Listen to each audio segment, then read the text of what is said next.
We're now in part 6 of my respectful rebuttal of Richard Gage's video, Blueprint for Truth. I've so far offered up 99 reasons for natural collapse on 9/11.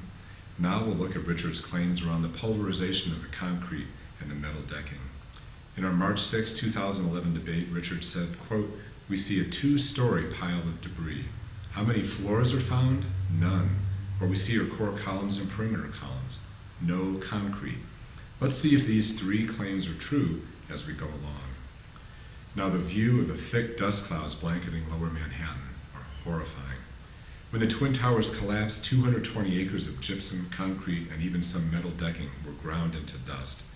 Richard says, quote, "It takes an incredible amount of heat to create these clouds. That a simple collapse of these buildings would not have enough energy to pulverize so much building into dust. If he is right, then that deserves a serious look." For the first several floors, most of the dust that was ejected was from gypsum wallboard. The concrete kept getting smashed, ground up, and only gradually pulverized, and was ejected further down once it was finally crushed into fine dust. The 3 or 4 inch layers of concrete were no match for the tremendous gravitational energy of the collapsing buildings. Finally, even some of the steel itself became pulverized. Every physicist and engineer I have read or talked to except 9/11 activists like Gordon Ross and Jim Hoffman insists there was plenty of energy to gradually pulverize 3 to 4 inches of concrete. Richard Gage asserts, quote, "The available gravitational potential in the whole building is about 110,000 kilowatt hours. That's the weight of the building times its height above the ground. But the expansion of that cloud has been calculated to require 10 times that energy and heat, which produces the expansion. The energy doesn't add up for the collapse plus pulverization and ejection." Is this true? The gravitational potential of one of the Twin Towers was indeed around 110,000 kilowatt hours. What does that mean? That's the equivalent to the explosive energy of 98 tons of TNT. Now a small W-48 nuclear weapon is 72 tons.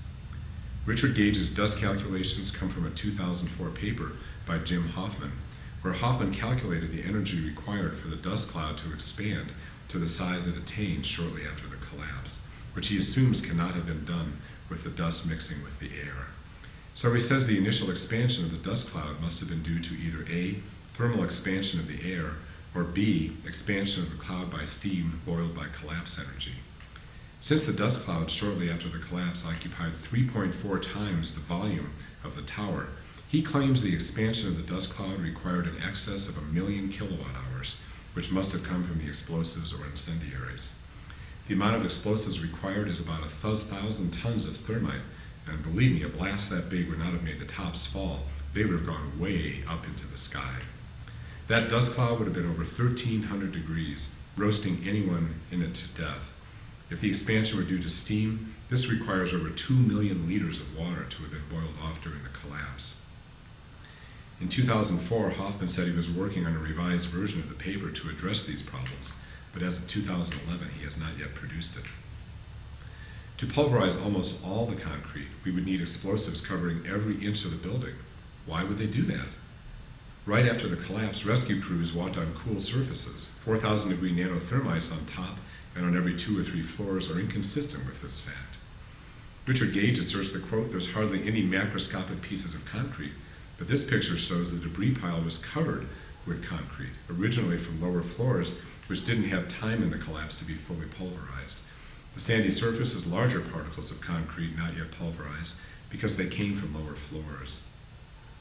Richard asserts that the pulverizing nanothermitic destruction of the towers was so complete that there are no pancaked floors to be found anywhere. What about those floors, those pancakes?